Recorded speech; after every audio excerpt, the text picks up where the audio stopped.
In early March of 1831, the saints in Kirtland, Ohio, were full of excitement and confusion. Parley P. Pratt, Oliver Cowdery, Ziba Peterson, and Peter Whitmer Jr. had moved on, continuing their mission to the Lamanites. But in their short time in Kirtland, they had baptized over 100 new converts. These converts were zealous and eager, but they were also largely inexperienced.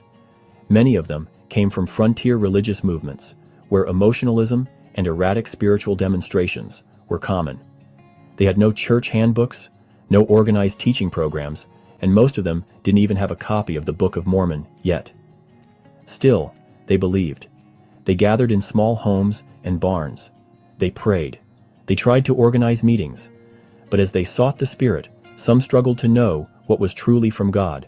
Some shouted, others spoke in unknown tongues or claimed visions. There was a yearning to feel the Spirit, but no clear guide to help them discern. Seeing the growing confusion, the prophet Joseph Smith prayed. The Lord's answer came as Doctrine and Covenants 46. In verse 7, the Lord says, "That which is of God inviteth and enticeth, to do good continually. Wherefore everything which inviteth and enticeth to do good is inspired of God." This was a vital truth. Not every spiritual expression was from God. But the real Spirit, His Spirit, always leads to good. And then the Lord offered a list, a detailed account of spiritual gifts, real gifts, given to real people for real purposes. To some is given one, and to some is given another. He explained in verse 11, that all may be profited thereby.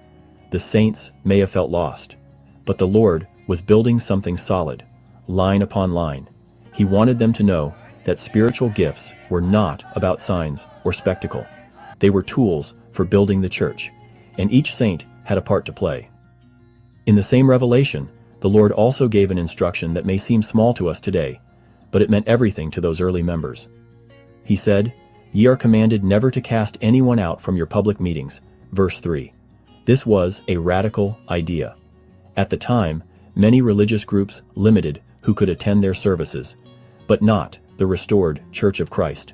Everyone was welcome, even the sincere seeker, the doubter, or the stranger at the door. In Doctrine and Covenants 47, we meet John Whitmer.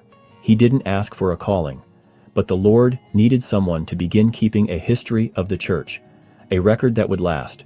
Verse 1 says simply, "Behold, it is expedient in me that my servant John should write and keep a regular history." John obeyed.